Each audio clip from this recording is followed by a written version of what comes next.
Hey guys!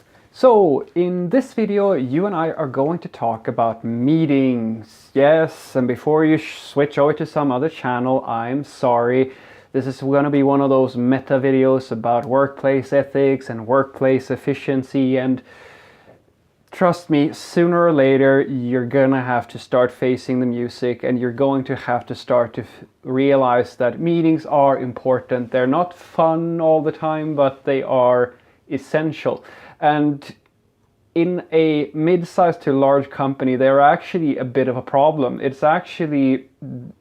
sounds silly. I know it does, especially if you haven't worked in the larger companies. But meeting hygiene and not wasting a bunch of people's time is actually really tricky. I've actually heard about people like where there are companies where they have meetings to talk about how they can have less meetings, because that's how difficult it is to manage really large companies. Now, what is sparking this little video of mine is that today we actually had a little bit of a review on our performance from some evaluations that we have been making for the past weeks in my company, and the results are in. Apparently we're doing very well with meetings, but there are certain aspects that can be improved according to anonymous forms and opinions, basically, from our my various colleagues.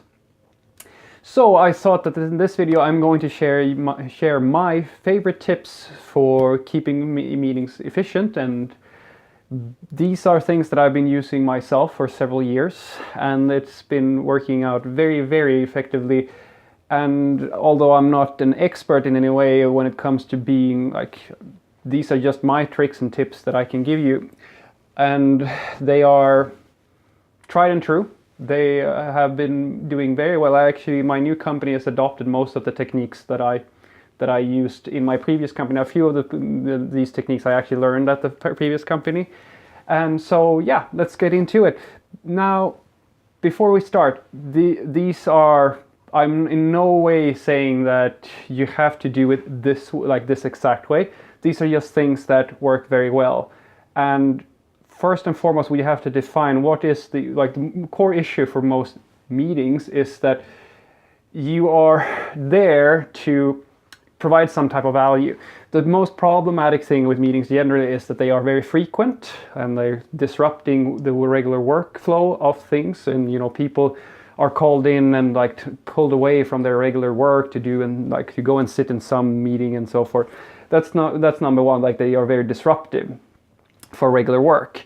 The second thing is that they usually have this unfortunate habit of either going on too long, or they have this problem where only a fraction of the people who are in that meeting are actually there because they care anymore. Have you ever been in a situation where two people are really into a discussion, and the discussion is there's 20 people sitting in the room, but there's really only two people talking, and those are the only two people who actually care about what's going on? That's, in my opinion, the second thing that happens that is an issue. And the third is when nobody has the guts to actually finish the meeting, to just say that, all right, let's put a pin in this and reschedule something different, or let's just, cut off here and, and call it a day, basically. So how do we solve these three? Well, the first tip I can give you is to know how many people are invested in the discussion, how many people are there because they want to be there, and when is a good time to stop the meeting. And I have what I call a 4-minute rule. And basically what I do is, it's something that I learned at my time at Ticketmaster. We had this technique where we kind of took a thing that we learned from another company, and I kind of tweaked it a little bit. So we tried it out at Ticketmaster, and it worked really nice. And the idea is basically that when you are facilitating a meeting, you explain to everybody there that you're going to set a timer for 4 minutes or 5 minutes or something like that. And when that timer rings, the conversation stops immediately, and each person in that room shows either a thumbs up if they want to continue the discussion, like what you're right now talking about. If the meeting is interesting, they give you a thumbs up, or they give you a neutral thumb if they don't care about the conversation. You know, they can kind of go, they can stop or they can continue, they don't really care anymore. And they give you a thumbs down if they don't care anymore, they want to stop the meeting. By doing that and making it feel to everybody in that room as just a natural part of it, the timer beeps, everybody votes, and immediately you get a sensation of all the people in that room. How do they feel about this conversation? Is it boring? Is it interesting? Do we continue? Do we move on? The key thing here is to make it okay to express this, what your mental state is right now. Because if you can do that, the meetings you will find will go very, very quickly, and you will always be sure that all the people who are there are actually interested in being there. That's at least what I've found. So that's the first tip. Second tip is to have what I call the 3 silence rule, which is something that I do myself. I argue that meetings, especially if you have a meeting that is longer than an hour, you are doing it wrong. I would say that humans, depending on the topic, do not have the mental capacity to stay focused and really, really efficient for more than 45 minutes, roughly. And what usually happens is that anything that you start a conversation about, like if you have several topics, make sure that the important stuff is always at the start of the meeting. Because as time progresses, less and less people will have the cognitive, like they won't be in the room anymore.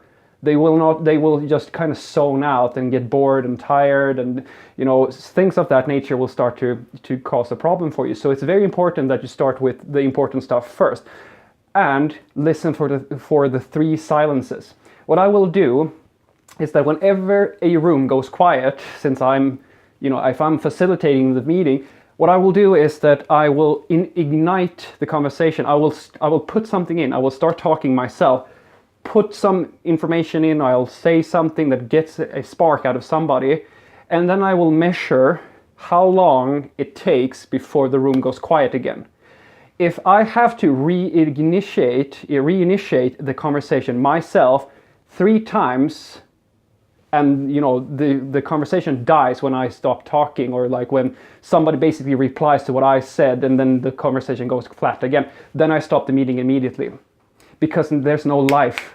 The meeting has died. It's just that nobody wants to quit the meeting yet. It's just there because nobody has the gut to say, let's just quit. And then I will be that guy because I'm the facilitator. It's better that you want everybody there to be interested in being there and being energetic and have a lot of productivity to bring, to a lot of value to bring to the conversation. But if everybody's just really waiting for somebody to say that they can go, this is a very efficient way to figure that out, because if nobody is like starting their own conversation, nobody's adding fuel to the conversation fire, if you will, then the meeting is dead. Just quit. And lastly, and third and lastly, schedule meetings are best to have on Tuesdays, Wednesdays, and Thursdays. The reason why that is meetings should be on Mondays and Fridays. And the reason why you should have meetings on Mondays and Fridays is because Monday is an ineffective day. Basically, you're back from the weekend.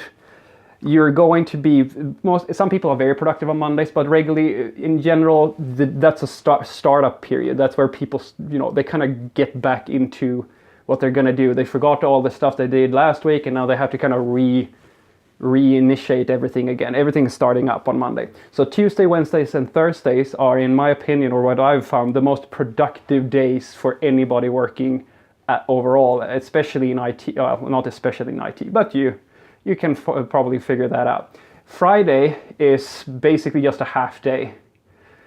The ideal situation to have like information meetings and stuff that is not critical in any way is on Friday afternoon or something like that, because you can trust that nobody's in the office. Like mentally, everybody's already on the weekend.